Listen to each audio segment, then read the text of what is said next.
साथियों, मैंने लाल किले से प्रधानमंत्री के बाद जब पहली बार मुझे लाल किले पर से देश को संबोधन करने का अवसर मिला था और मेरे पहले संबोधन में मैंने एक चिंता व्यक्त की थी और मैंने कहा था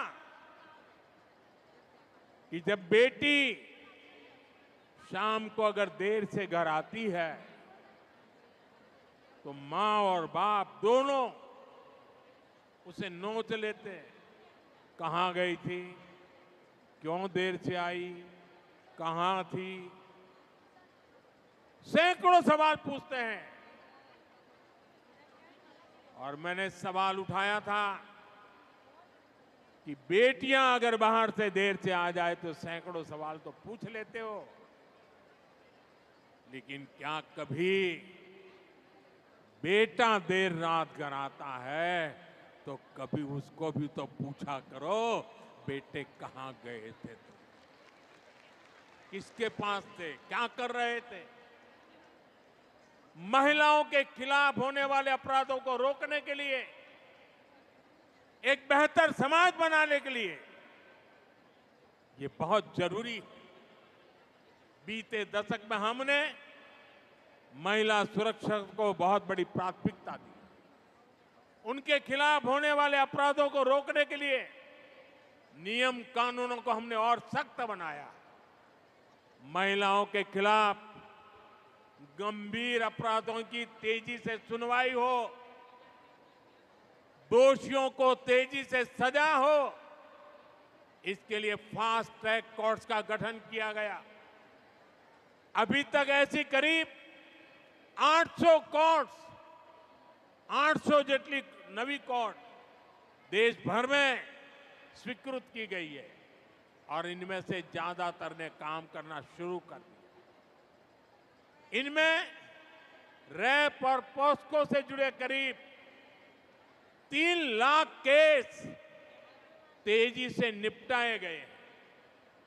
बहनों અને બાળકો સાથે જોડાયેલા આવા અપરાધોના 3 લાખ કેસ એમાં ચુકાદા લાવી દેવામાં આવ્યા।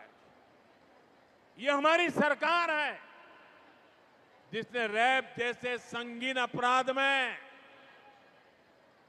बलात्कार करे ने અમે આવીને કાયદો બદલ્યો અને આવા પાપીને फांसीना माछड़े ज लटकावानो हो। फांसी की सजा, ये हमने कानून बदला। हमारी सरकार ने 24/7 24 कलाक 365 दिवस विमेन हेल्पलाइन को मजबूत किया। महिलाओं के लिए वन स्टॉप सेंटर शुरू किए। देश भर में ऐसे 800 के करीब सेंटर चालू हो चुके। इनसे भी 10 लाख से अधिक महिलाओं को मदद मिली। साथियों, अब जो भारतीय न्याय संहिता देश में लागू हुई है, अंग्रेजों के काले कानून को हमने हटाया। देश की आजादी के 75 साल के बाद ये पुण्य कार्य करने का सौभाग्य आप सबने मुझे दिया। और क्या बदलाव किया? उसमें महिला सुरक्षा से जुड़े प्रावधानों को और ज्यादा सशक्त किया गया है।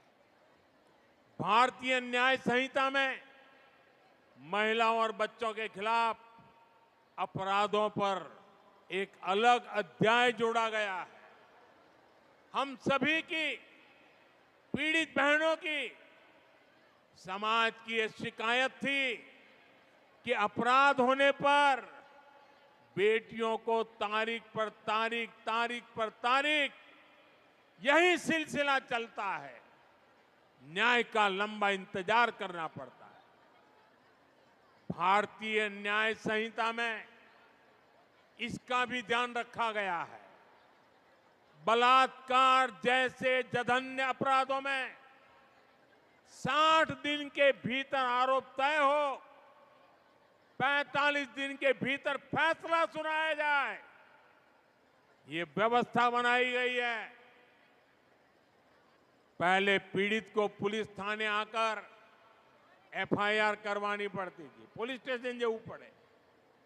अब नए कानून में कहीं से भी एफआईआर दर्ज कराई जा सकती है।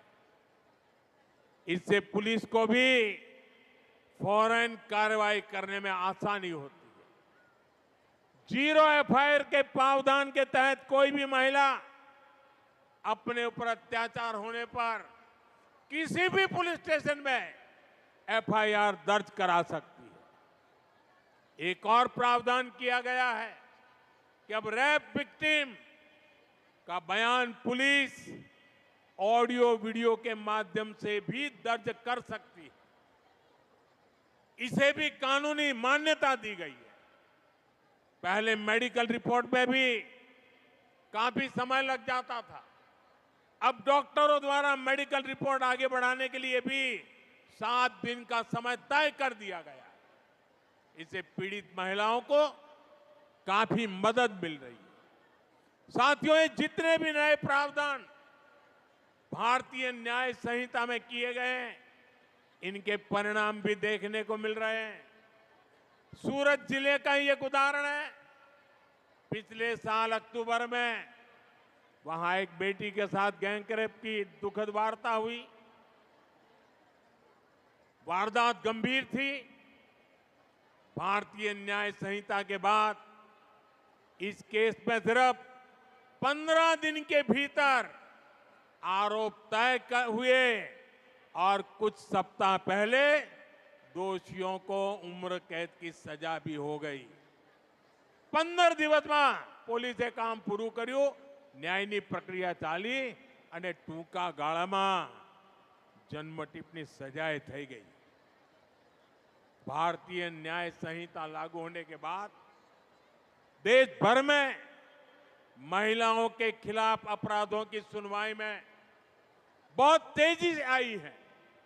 यूपी के अलीगढ़ में एक अदालत ने नाबालिग से रेप के मामले में 20 साल की जेल की सजा सुनाई है।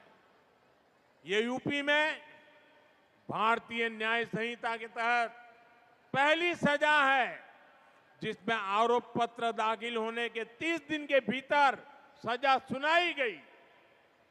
कोलकाता की एक अदालत ने 7 महीने की बच्ची से रेप के मामले में दोषी को फांसी की सजा सुनाई है। ये सजा अपराध के 80 दिनों के भीतर सुनाई गई। देश के अलग अलग राज्यों के उदाहरण ये साफ दिखाते हैं कि भारतीय न्याय संहिता ने, हमारी सरकार ने जो अन्य फैसले लिए हैं, उन्होंने कैसे नारी की सुरक्षा को बढ़ाया है और नारी को जल्द न्याय भी सुनिश्चित किया है।